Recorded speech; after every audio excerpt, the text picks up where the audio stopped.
Papanoorin natin ang tourism video ni Rose on Albania representing San Carlos City, Pangasinan for Miss Universe Philippines 2026. Let's go! Hello everyone, I am Rose Ann Carino Albania, 24, representing the Mango Bangko capital of the Philippines, San Carlos City, Pangasinan. Very Filipino and I love her story. I'm a student pursuing Bachelor of Science in Accountancy while working as a full-time international virtual assistant, navigating the global stage with excellence, integrity, and grit. I am also an entrepreneur, building dreams and turning visions into actions. But beyond careers and titles, I choose to serve as an SK chairperson who leads the youth and serve the communities with a heart. Sipag na bata. Yeah, oh. Woman who balance ambition with compassion, and this is how I represent my universe.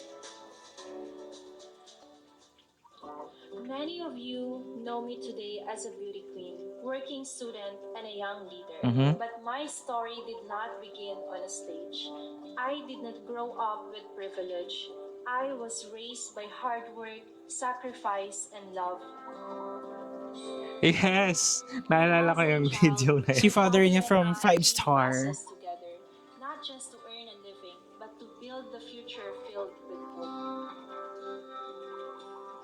Beside him were my aunties, siblings, and mother, working hard, weaving baskets, teaching me the value of family, unity, and perseverance. In that world, I learned to find joy in simple moments. I didn't grow up wearing crowns. Wow! I wore dreams. I'm a fan of that simple life, And walk like a king. but happy. Believing that one day my life would be bigger I love yung than metaphor. Pageantry became my voice, my opportunity, my vessel for growth. It carried my dreams, powered by the people who believed in me long before the world ever did. Today, I wear a real crown, but more importantly, I carry purpose. I stand Yes. here not just to be seen, but to serve. To every young woman who feels limited by where she started, who is working quietly while holding onto a dream, I want you to believe in this. You are not defined by your beginnings. Your dreams are valid, and the strength you are searching for has always been within you. This is my story, and I am just getting started.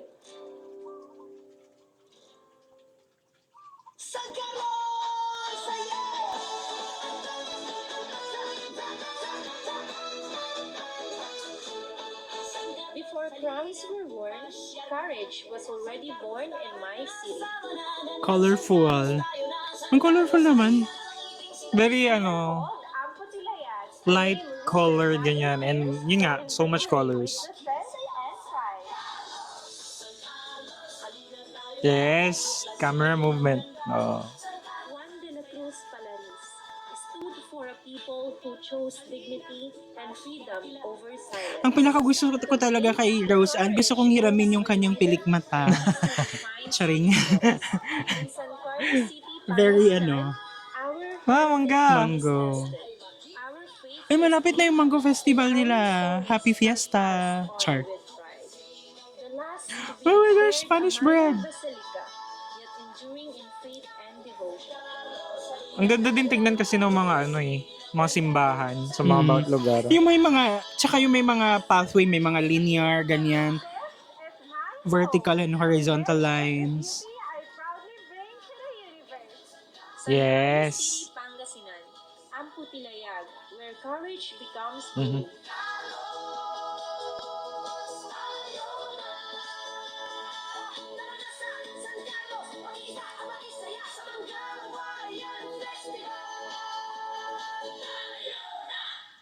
Good job. So, yun nga yung, Amazing. di ba, gaya nga ng sabi natin, isa ang tourism video, or I think tourism video is one of our favorite segments sa any pageants kasi nga, again, nasa-showcase yung livelihood and tourism, or kung ano ba yung tourism offerings ng isang city or isang province. And this one, sobrang napakita din niya na kung payak man, pero meron pa rin na may offer Yes. na happiness and added value to your life ang San Carlos City. And of course, yung kanyang story talaga yung pinakagusto ko dito kasi she's not afraid to show it to the world where she came from and kung anong klaseng background ang meron Yes, siya. oo. And kudos to Rose Ann for that.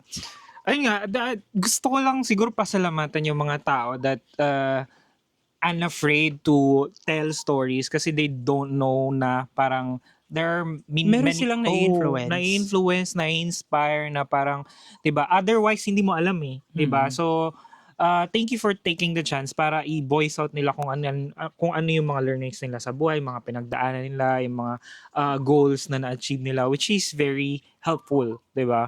Pangalawa is that thank you for showcasing Pangasinan kasi that's kumbaga wala naman tayong masyadong representation dito sa lugar natin Kumbaga, Parang, that's the beauty of national pageants nowadays. Hindi lang na-showcase yung kandidata herself, kundi pati yung lugar na pinanggalingan niya, nagkakaroon ng chance, ng opportunity. Even the small business or small medium enterprises, kumbaga, it's an opportunity for them to have a future clients kasi nga na-showcase kung anong meron sa lugar na yon. oo, at saka nalalaman mo na meron pala yung ganong lugar, di ba? So, next time, punta tayo doon. Parang ganun. That's simple. So yun na guys, and thank you so much. At sinamahan nyo kami sa nagdaang video. If you like this video, don't forget to give it a thumbs up. If bago kayo sa ating channel, don't forget to subscribe. Hit that notification bell para updated kayo sa ating mga next uploads. And guys, thank you so much for watching our videos. We have a lot of videos done and we have a lot of videos coming. So keep watching us in the next video. Bye!